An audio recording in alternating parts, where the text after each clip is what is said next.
The following program is part of Cable in the Classroom, a service of the cable television industry and your local cable company.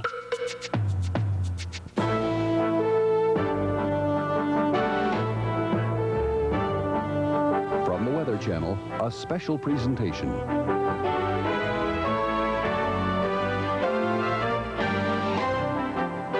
The allure of chasing tornadoes. Is it the advance of science, the call of adventure, the personal challenge, or the thrills?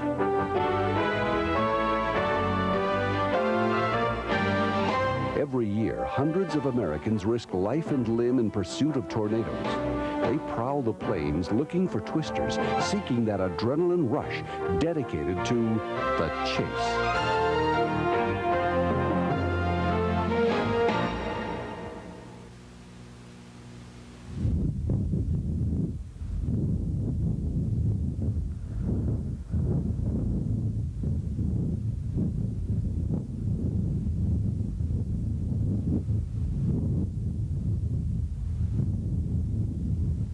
Tornado Alley, from central Texas to northern Nebraska, from eastern Kansas to the Rocky Mountains, it covers 6 states.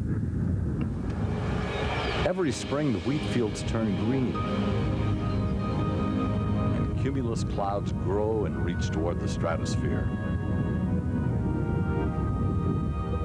And 200 to 300 people pack their vans, turn on their scanners, warm up their modems, and hit the road. They're storm chasers. Tornado! You've seen their video on the Weather Channel for many years. So in 1995, we decided to join them in their pursuits and show you who they are and how they do it. And of course, those spectacular tornado videos that give us all a thrill. Stu Ostro, the Weather Channel's senior meteorologist and team leader, spent 3 weeks chasing storm chasers with our camera crew. Stu was raised in New Jersey. He'd never seen the killer storms of the Great Plains in person. His reactions to the experience are part of our story. But the storm chasers and their storms are the stars of this program. Let's start with Jim Leonard. Jim may be the most dedicated storm chaser in Tornado Alley. He moves to Oklahoma from his home in the Florida Keys every year for the whole tornado season, and back to Florida to chase hurricanes during the summer. He once moved to Guam just to see typhoons. Chasing to me means everything. Yeah, that sounds like a freight train. Yeah. Tuesday, May 23rd, near Childress, Texas, mid-afternoon. It's real stratified up ahead here. I don't see anything exciting. This might be the highlight of the day. At about 7 p.m., with no rotation in the storms in our area, Jim called it quits. To get back to Wichita Falls for the night meant passing through those non-tornadic storms, and they had their own nasty arsenal. I thought we were chasing tornadoes, not hurricanes. Jim's luck changed a couple of weeks later with chasers Bobby Prentice and Rich Thompson. I can really see the motion of the dust coming into it. It is tremendous. The whole thing is a tornado. Oh my God, that lightning lit up. Oh, wait a minute, we're getting close. We're getting too close. Bobby, that's a lot closer than We are. Yeah, it's a lot closer. Hey, it's I think it's moving our way. Turn south, turn south. We got to figure out where we are. Okay. Gather debris. No, go for it. Oh, wait a minute. Go south, Bobby. South. Go south. I mean, Or stop at least. Hurry up, turn around, quick. Get the roller. It's turning right, fast. Hurry up. Which way? South. South. Circulation. We're safe. Yeah, we're safe now. Look at this structure. Get it. Shoot. Let's hope you run away.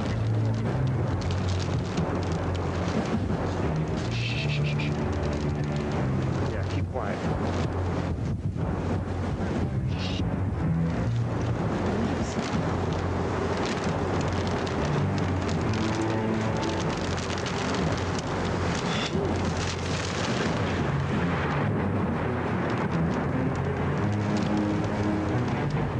That is a nasty tornado. Oh, yeah, I know it. It's a big one.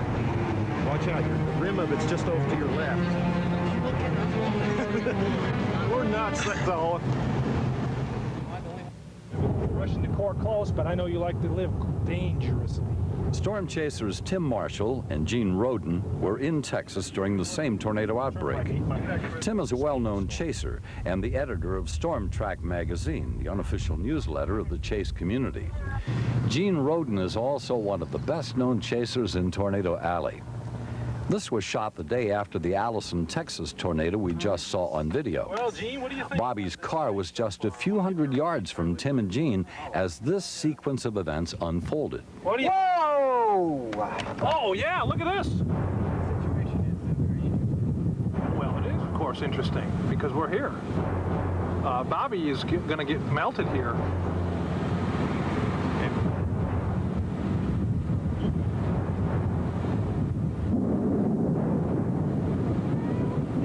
I think we're in fine.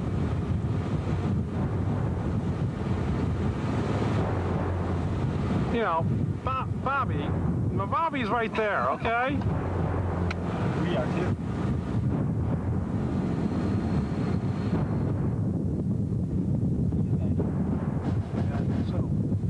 Yeah, I think we ought to back up too. Oh, you gotta turn around. Whoa, you are good. Gene, we gotta go forward or backwards? Okay.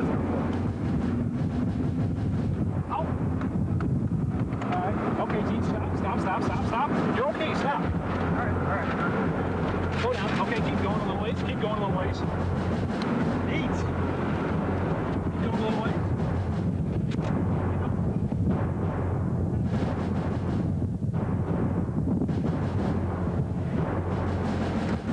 All right, Gene, stop.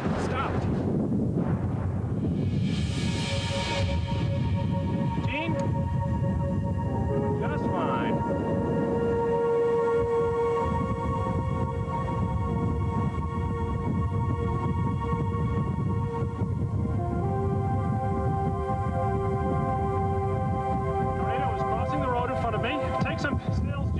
Scary stuff, right?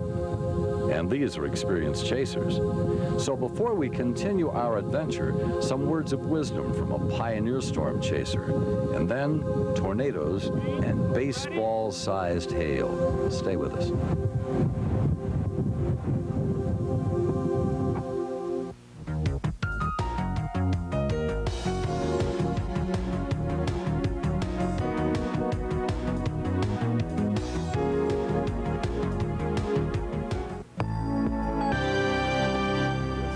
We'll have a forecast. Dr. Chuck Doswell is one of a handful of pioneer chasers, a kind of chaser's guru.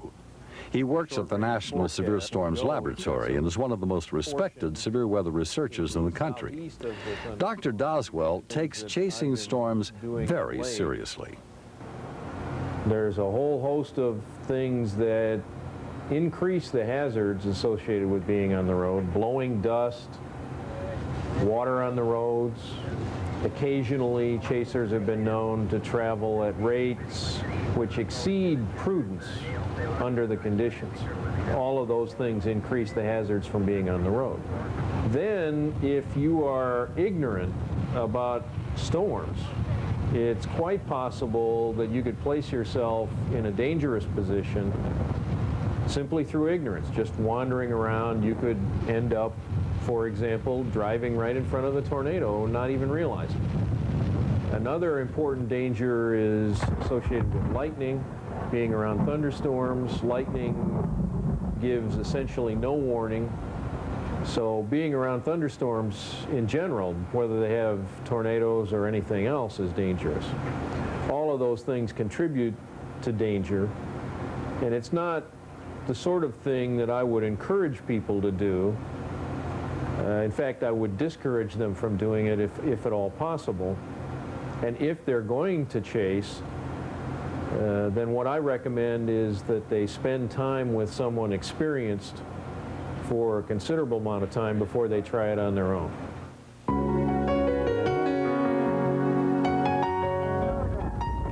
Our cruise chase day with Chuck Robertson was a three-ring circus with something going on all the time. The sky is blue and the sun is shining with a head east-northeast from Amarillo at about 1:30. It doesn't look like much of a day for storm chasing. The sun is still shining at 3 o'clock when Chuck pulls off the road just north of Pampa, Texas. Pretty good spot, really. Matter of having some patience, I think. Other chasers leave for greener pastures, but Chuck tells Stu Ostro, we'll wait.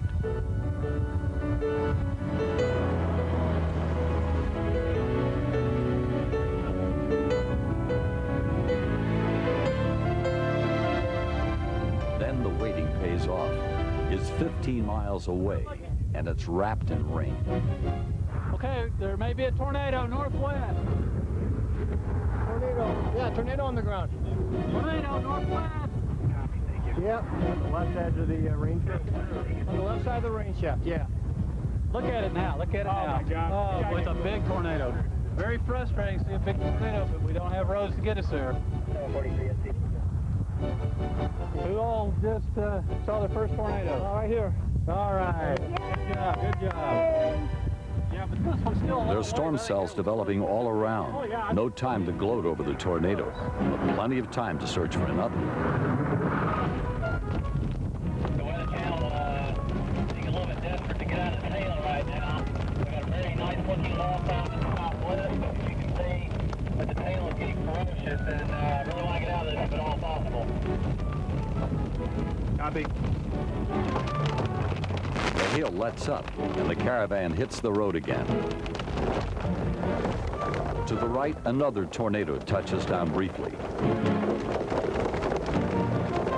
The rain and hail pick up again. Back on the road, still more hail. Situation, figure out whether to go to the floor or not. Like this hail. Yeah.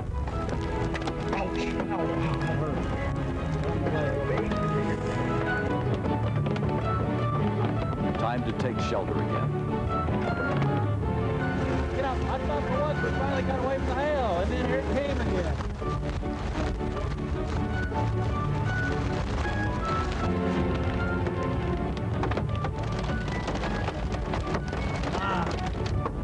More hail going up. Going down. It's like bouncing. We'll take cover right now.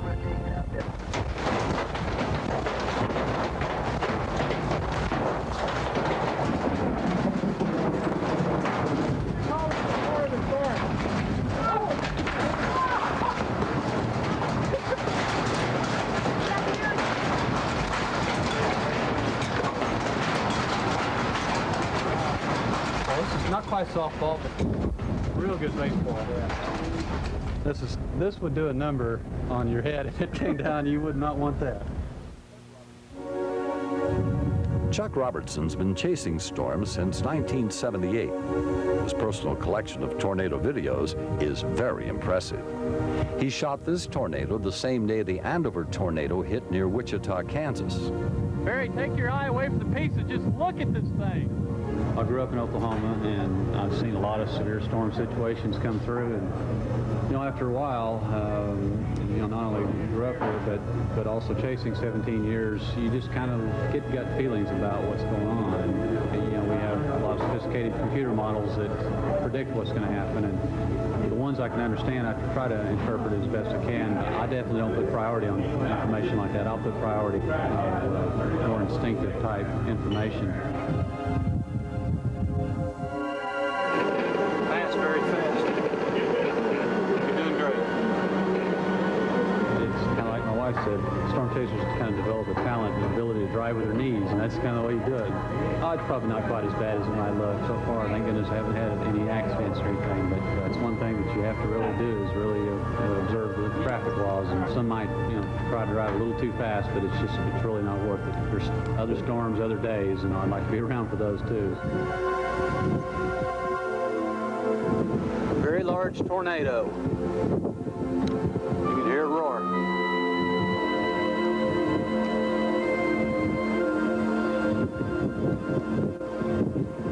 I tend to be a solo chaser more than a group chaser. I enjoy chasing with other people as well, but something about being by yourself on a storm, it seems to intensify the experience. I do it for the thrill more than anything else. it's just a thrill seeker. It's a hobby. It's a lot of fun. If they don't say something soon, I'll call the Weather Channel. Stu Ostro seems to agree. His chase with Chuck Robertson was the first successful one of his trip. And at the end of a day of dodging hailstones and pursuing tornadoes, it seems we have another meteorologist hooked on the chase. 2 tornadoes, 3 funnel clouds, and how many thousands of hailstones later?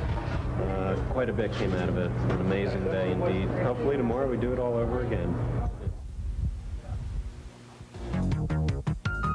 The high-tech chasing of Project Vortex, next on The Chase.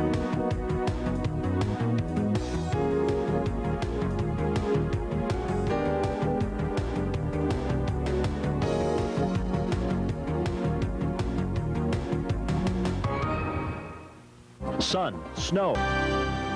We're getting clobbered there, Ken. We ran into some baseball, maybe larger size hail. We lost most of the front window and all of the back. Even if you're chasing with the most sophisticated equipment and finest experts available, the risks are high. Project Vortex is the largest tornado research project in history. During the spring seasons of 1994 and 1995, these 20 or so exotic-looking vehicles prowled the plains. Each one is equipped with sensors and telemetry equipment to measure and record the atmospheric conditions throughout a storm's environment. A jet aircraft records data above the storm. It's all designed in simple terms to find out what causes tornadoes to form. The operation is based at the National Severe Storms Laboratory in Norman, Oklahoma. You also notice that there's a tendency for returning moisture over the high terrain of Old Mexico and West Texas. That shows up fairly clearly in this image. That may have an impact for tomorrow. If in fact this is a correct forecast, then by tomorrow we could have moisture, low-level moisture, returning to the high plains of West Texas. And it's possible that the circumstances could develop severe weather for tomorrow. Forecasting for the Vortex Armada is part of Chuck Doswell's job on Vortex. But he knows that the weather potential is only part of the decision to send out the Armada. It's costly and complex to deploy personnel and equipment for an undertaking of this size. Eric Rasmussen, Field Commander of Project Vortex. The decision is his. Okay, I might. Let me see what things look like here at the surface, and then I'll try to get some soundings deployed. His job in the field is to coordinate all the Vortex people and equipment, to get them near enough to the tornado to get the best data, but to keep them out of extreme danger. Eric is an enthusiastic storm chaser.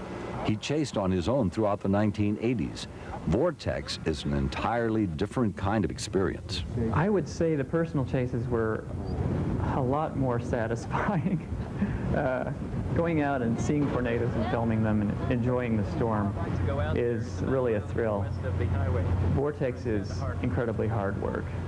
And the hard work has taught some lessons that, so far, have been surprising. Oh, you know, going into Vortex, I think a bunch of us here thought we had a pretty good idea about how to forecast tornadoes. And now, in hindsight, I think we don't know much about it. I really believe this. I think we're pretty darn good at forecasting supercells, when storms will be, rotating single updrafts. That seems to be pretty easy. But in terms of forecasting when that kind of storm might produce a tornado and when it won't, we're somewhere just beyond clueless. Chasing tornadoes is often a case of hurry up and wait. The Vortex Armada is in position for the day's chase. Now everyone waits for instructions on which way to go. R11, tell them he leaves in the morning. Go ahead. A radio sonde is sent airborne to take soundings on the upper atmosphere. And inside one of the Vortex vans, Dr. Morris Wiseman of the National Center of Atmospheric Research watches as the results come in. What we like to see is very rapid wind increases with height for tornadic supercell storms. Our threshold generally is about 25 meters per second over the lower 6 kilometers is in the range for tornadic storms. And today, for instance, over that lower 6 kilometers above the ground, we have about 35 meters per second of shear. So there's more than enough shear for supercell storms today and for big tornadoes. The hunter becomes the hunted. Next.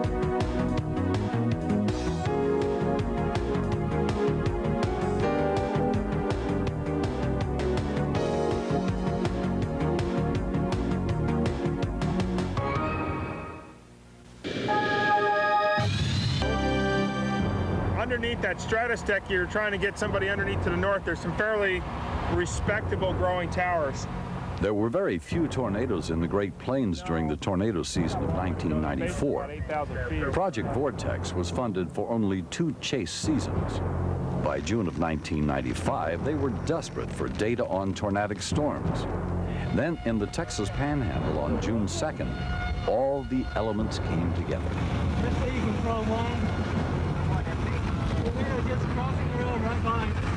Probe 1 is the member of the Vortex Armada charged with getting into the core of the thunderstorm. That day in Friona, Texas, they accomplished their mission all too well. See, look at that debris. Just blew off the building, just blew off. It tore down that mill, what it was. I saw the tower. Okay, we're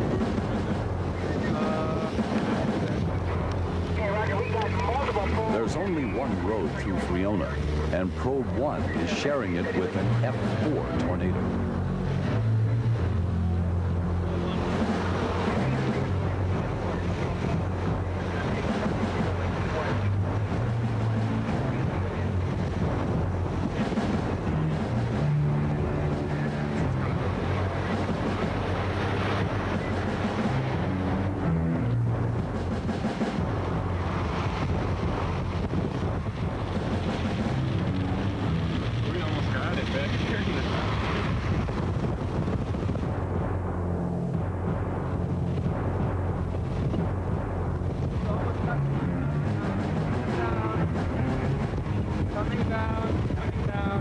The Probe 1 team had just caught its collective breath after Friona when another large tornado reached out of the sky near Dimmitt, Texas. Once again, the chaser becomes the chased. Large tornado on the ground, stovepipe.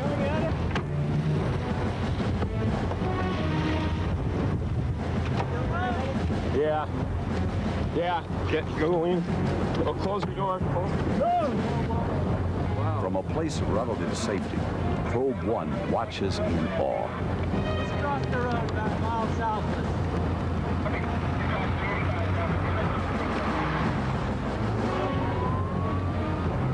That's beautiful. Oh my God.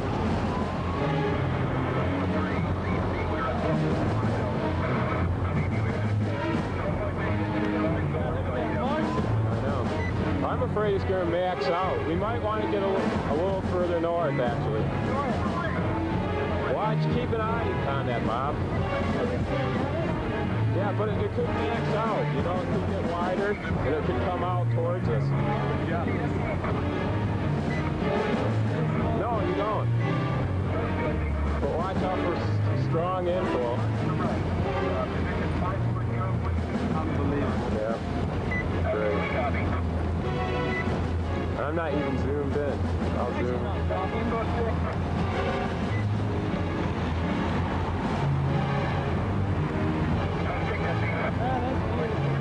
How far away is it, you think? It's about a half mile. I've never seen anything like this. How incredible. Oh, words can't describe it. The Dimmitt tornado is now the most thoroughly documented tornado in history. Vortex's video is breathtaking, but this is the kind of picture that most excites the Vortex chasers. Taken by a mobile scanning Doppler radar designed for Vortex by Josh Merman and Jerry Straka of the University of Oklahoma. Seen before, seeing the eye, and it looks like a hurricane, but it does. The brighter yellow right around the core here is the wall of the tornado itself, the outer wall of the tornado, and inside of here there's no reflectivity. It's because most of the debris has been probably centrifuged out. And this is the actual debris cloud. That's the actual tornado right here. This is the wall of the tornado, or the funnel of the tornado. See, we're so close that you can't even see the hook. We're so close. Basically, the hook extends here off of our data. We were probably under the hook or even inside the hook taking this data. The hook goes like that. So that's how close we got. Incredible. It's on the back of a truck, and we can take it and park it right near the mesocyclone and scan the storm like a normal ground-based radar would. And the data from that are just so exciting. You wouldn't believe those data. Yeah, and that's only one element in the vast amount of information Vortex generated for study. After we're through in the field, we'll have somewhere between 5 and 10 years worth of data analysis work to do to really get all of the knowledge out of these data sets that we can. I was very impressed with the way Vortex goes about doing things. They have a very thorough briefing in the morning, and then I was also impressed with the way they actually do the chase and the way everything is so very well coordinated. Eric is under a lot of pressure in terms of having to make these second-by-second decisions, and I think he does a great job. Next on The Chase, a married couple finds togetherness chasing storms.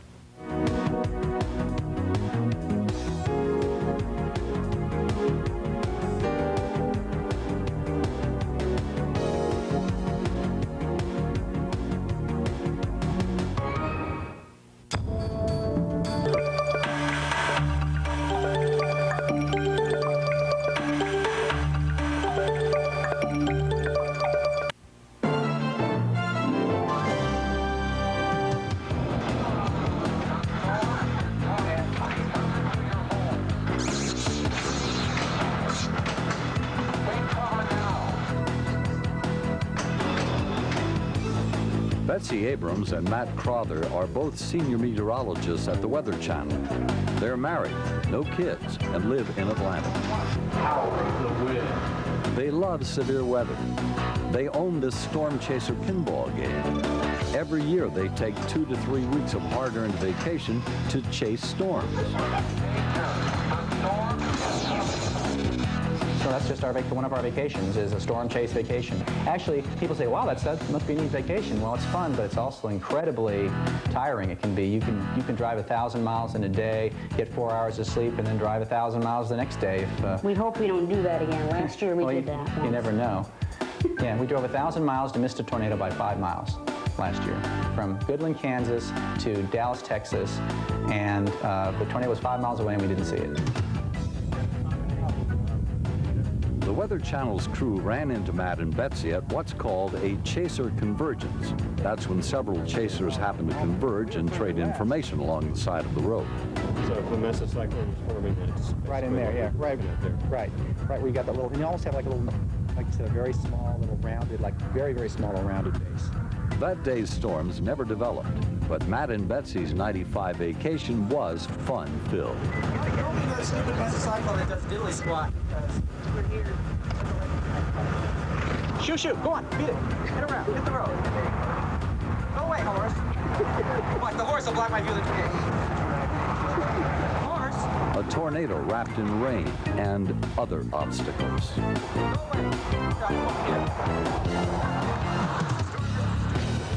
I need my still camera. Betsy, I want you to video, please. Where's the zoom in on this map?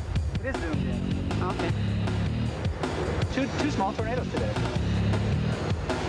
Little flanking line jobbers. We better get going because we're going to get eaten alive by this thing. May 16th was an active day in Kansas, the best of Matt and Betsy's vacation so far. The audio went out on his camera during the sequence, but the video more than made up for it. There's a strong rotation in the wall cloud. The funnel lowers.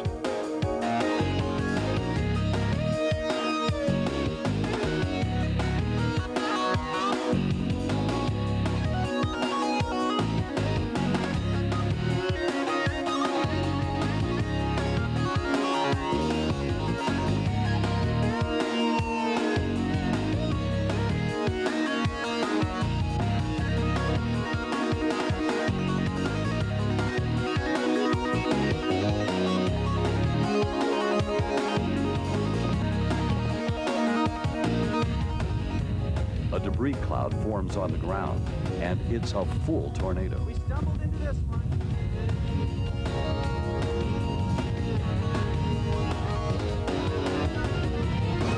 Then the wall cloud reorganizes, and finally, Multiple vortex, I like it.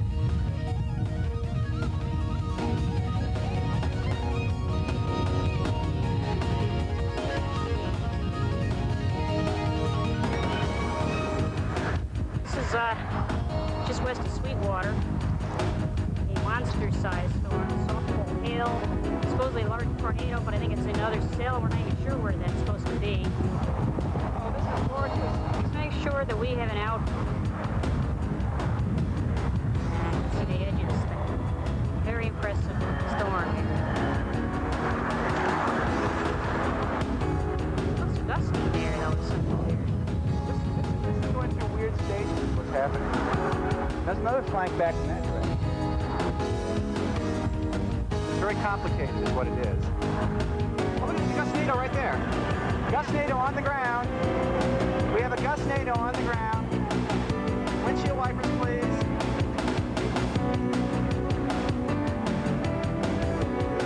Weak gustnado on the ground.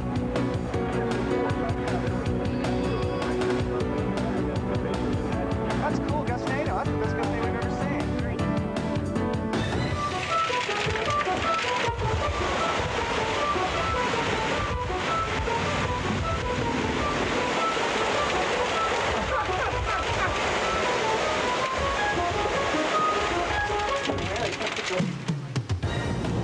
if this kind of vacation appeals to you, but you're not a meteorologist, again we urge you, don't go on your own.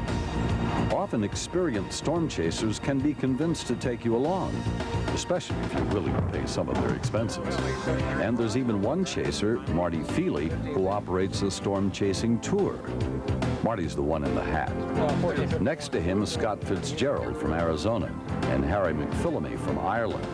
Antonio Caridati from Brazil and his Japanese wife are also along. This is not a luxury tour. You pay $1,600, you sign an insurance release, and spend 2 weeks riding the plains in a van. There's absolutely no guarantee you'll see a tornado. Senor Caridati is 70 years old on his third tour and still hasn't seen a twister. Everybody has their fingers crossed for him. June 2nd, 1995, Dimmitt, Texas. This is Antonio Caridati's lucky day. There's Antonio, finally, after more than 40 years.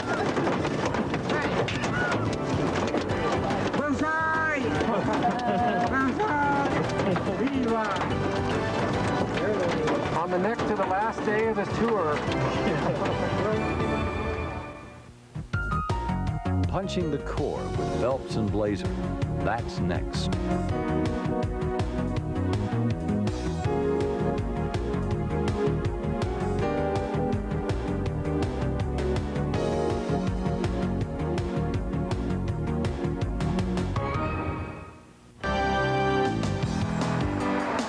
Mike Phelps and Aaron Blazer chase storms for a living. That's Mike driving and Aaron riding shotgun. They've been chasing together for 5 years. They've seen about 65 tornadoes. Mike and Aaron live in Wichita, Kansas, and chase in a 400-mile area to the west. There's nothing they won't do to catch a tornado. Our main objective is to see a tornado, and if it means core punching, we'll do it. Because of their penchant for going where the action is, they've got a lot of wild stories to tell. Like the tornado they happened on near Lorain, Kansas in June of '94.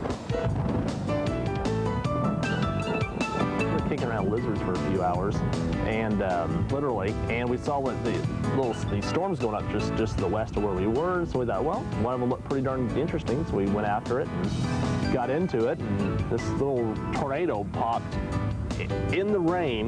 No mesocyclone, just came out. No wall cloud. No wall cloud. Didn't match any of the classic ideas, and it wasn't a landslide. And it was a trunk. It was a strong tornado, came right out of the rain, And we're like, we almost drove into it. I mean, we're just, you know, we're watching this heavy rain shaft just off, you know, we're, you know, just kind of tooling around, and all of a sudden, you know, it's like, whoa, you know, we stop and get out. And there's a tornado. Yeah, what? I was like, I thought he was me at joking, first, because he was playing jokes on me. There is a tornado. And I was like, whoa. So we got out, we were filming it, and it was a trunk. Came out of the rain, and then after it cleared the rain, it was moving south.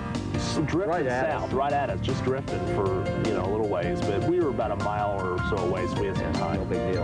And then all of a sudden it started moving west at about 50 miles an hour. It got hit by, had some outflow hit it, and it skinnied up and just tore west at about 50 miles per hour. And, weirdest thing I've ever seen. Awesome stuff.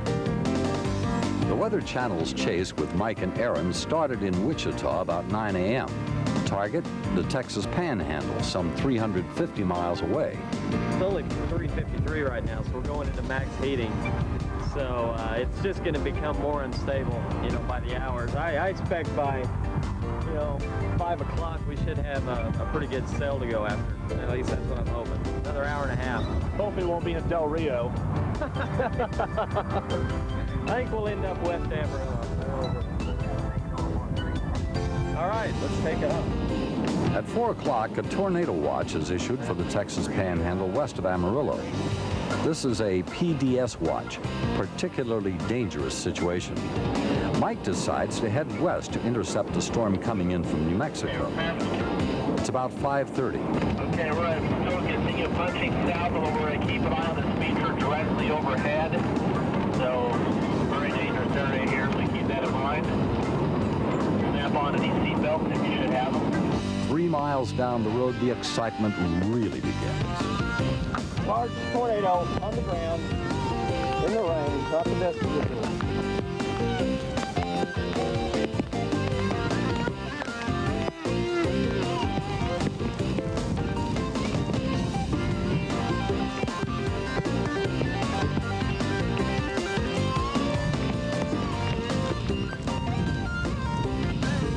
Oh yes, it's headed, we'll have to kind of watch the motion here. There you go. Oh man, it's getting wrapped. Look how big that thing is. It's totally hidden now. There's no hopes of seeing it again unless we get in a better vantage point. Man. Yes! Woo! Now the question is, where to next? There aren't many good choices. Storms are forming all around, and the only road leads directly into their paths. No way at all. The way the storms have developed and the way they're moving, we basically found ourselves in a no way out situation. So be prepared, things could get hairy in the way of large hail and high winds here pretty quick. And if it looks like we're going to get rolled by the RFD, we will pull over. We are pulling over. It's going to hit us hard. And hit hard they are. The vehicles begin to rock, and there's always the possibility of a rain-wrapped tornado appearing at any time. Unfortunately, I hate to say this, but unfortunately, get ready to die. What do we do? Go into the ravine? We'll get away from the car. Run down, get away from a good 50 yards from the car. Do we go against the hill or what? Oh, wow. Man, did you get that? Phelps and Blazer are considering allowing paying guests to chase with them next year. Any takers? After that experience, I thought maybe I'd had enough excitement for a while. But I can remember one time eating way too much cheesecake in one sitting and not being able to conceive of ever even wanting to eat again, much less cheesecake. Well, you know what? The next morning, I was ready to eat again, and lo and behold, I eventually began to get a craving for cheesecake again. I think it's the same sort of thing. As soon as I got back from our trip, saw a couple of radars with some incredible supercells on the radar, and the craving began to return all over again. So, like the man said, I'll be back. Meanwhile, guess what Dr. Doswell of the National Severe Storms Lab did for his vacation? Chasing is a time of the year for me when I feel like I have a sort of spiritual renewal. without that, I tend to be grumpier than normal for the rest of the year until my next chase. I'm hooked on storm chasing, and I've got to have it. The worst time of the year for me is the period from like December through February. I just can't stand it. I mean, I'm just like, come on, I need a storm, and I'll go chase blizzards and snowstorms in Colorado to get my fix, so to speak. Storm chasing may be scary at first, but once you see how beautiful a storm is, that beauty kind of overwhelms you. And it no longer becomes scary. In fact, a lot of people turn that scary or fear, basically, of storms into just the overpowering curiosity that they have, which evolves into even further just an overwhelming sense of joy in chasing storms. I remember when I was 8, 9, 10 years old watching thunderstorms down in South Florida. We get them every summer quite often. And it was exciting to see those, the lightning and the high winds and the heavy rain. It just, something about it, something clicked. I could never get enough of it.